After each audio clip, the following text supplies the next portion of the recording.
with his numbers. This season, yeah. This season, he's been absolutely on fire. Victor has been on fire. Unplayable sometimes. The way he plays, the aggressivity, the hunger, scoring goals, creating chances, everything he does this season has been absolutely fantastic. So for me, like I said it, and I've always said it, this is a player that wins you trophy. This is a player that puts you in the top 4. This is a player that is reliable. He will get you goals. And assists. He will score you goals. And assists. He's got 8. Yeah, and assists as well. So,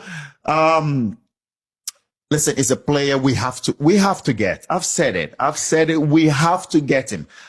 It will be a disaster.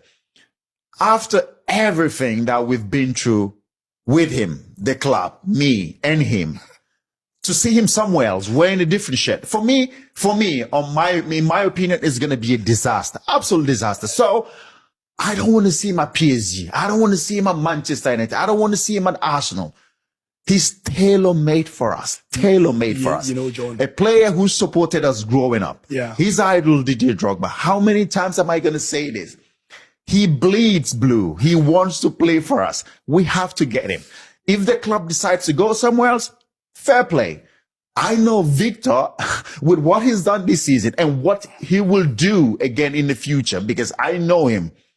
He wants to break record. He wants to keep scoring goals. Wherever he goes, he will win you trophies. He will take you to the top 4. He did that with Napoli. They didn't win the league. They didn't win the league in so many years. Yeah, since 1991. He did that with them. Won them a trophy. Left. Went to Galatasaray.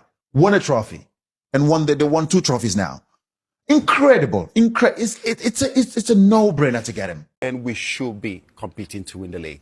They need a John Mikel or Didier Drogba, don't they? Yeah, they need a Didier Drogba for sure. We need a striker who knows how to put the ball in the back of the net. Nicholas Jackson has done really, really well. I've said it so many times. He's done amazingly well.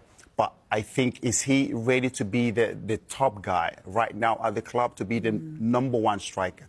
Maybe, maybe not. So we need a top striker who can come in and help him. Because right now he's injured.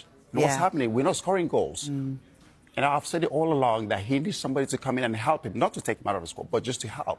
And healthy competition is always important. We had that back in my day at Chelsea. Yeah. We did Didier Drogba, Nicolas Anelka, Fernando Torres. So we had all those top strikers coming to the football club, but just to help Didier Drogba. And I think that's what Nicholas Jackson needs at the moment. Well, look, you've got your finger on the pulse. Where are these brilliant strikers? Because, you know, Arsenal need a brilliant striker, right? So this one I played yesterday for Newcastle. Wow. There is one. There is one. He is amazing. But I think right now, Newcastle are going to grip hold of him. Oh, yeah. They're gonna... I mean, would you say he's the best in Europe at the moment, Alex? I think right now in England, yes, he is. Yeah. Okay. I think his numbers is absolutely fantastic.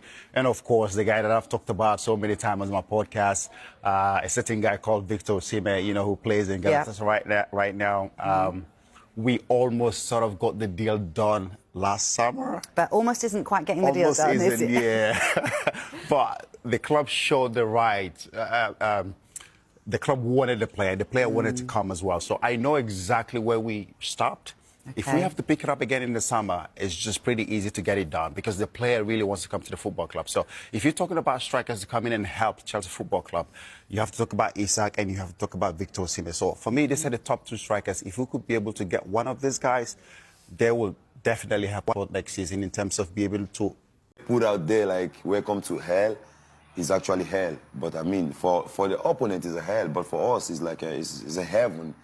Because it's beautiful when you hear the sound of these fans 90 minutes on their feet, cheering us up. It's beautiful, and I think, Rams Park is one of the most iconic. When I mean iconic, I'm actually not trying to mince my words, and I mean one of the most iconic stadium in world football.